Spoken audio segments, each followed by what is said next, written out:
My name is Camden Saucier. I'm 19 years old. The date is March 23rd, 2019. I'm here with my grandfather, Richard Saucier, in his living room in Biddeford, Maine. Could you please introduce yourself? Yeah, my name is Richard Sasha.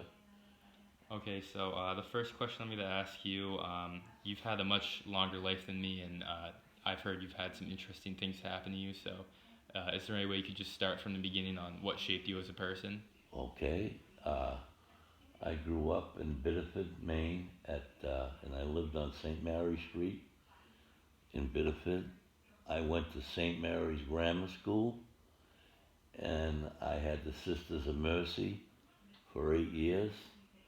Then I graduated from there and went to Biddeford High School for 4 years.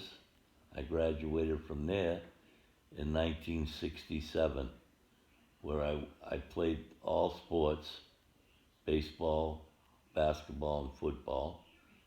And then from there, when I graduated from there, I went to college in Jacksonville, Florida at Edward Waters College, predominantly black college, and I played football there and in the South, and it was very good. That was in 1967. So, is it true that you're one of the first white people to play sports at a predominantly black school in the South at that time? Yeah, I would say yes. There wasn't many other whites in the school.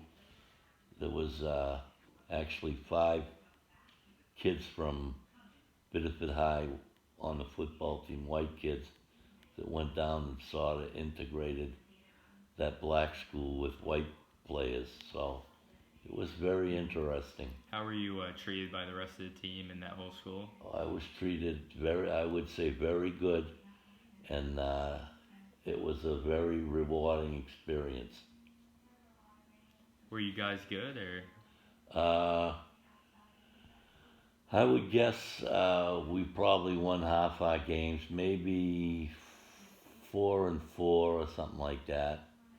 But it was, like I say, it was very good football. So, and we played in the Gator Bowl in oh wow, Jacksonville, Florida. wow, that's pretty interesting. What else do you think really helped shape your life? Like, I know that you had quite a few near-death experiences.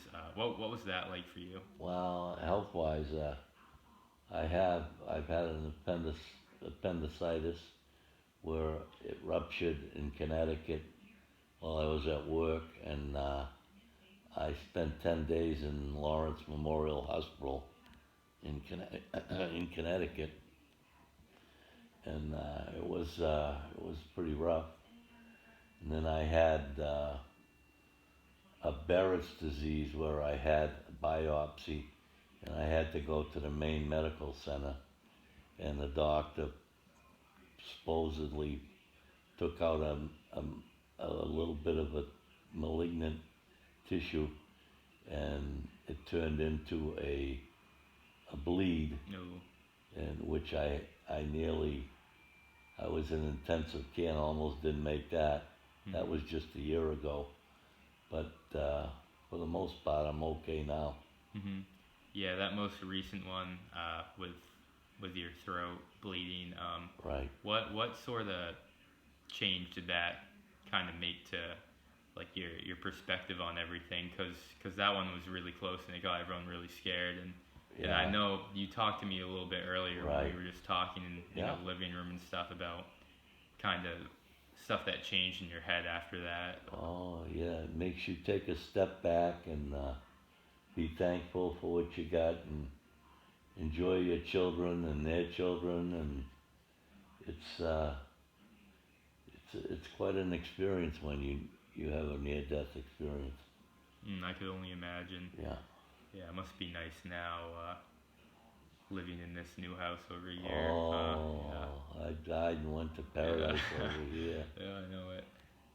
Yeah, that definitely kind of spurred us into doing this. So I Yeah. guess there were some positives to it. And Oh, you don't remember anything, right, from No, that. Yeah, that's. no. I heard it was pretty rough, so it's probably Yeah. a good thing. Yeah, I don't remember, and I don't think I want to. Yeah. All Yeah. right. Thanks for sharing that. Is there anything else you want to share? Uh, no, just that I've had a great life, and I have a great family. I have 4 kids and 9 grandchildren, and everything has really gone pretty good for me. All right. Yeah, Thank you. Thanks for your time and thanks for talking to me. you're quite welcome.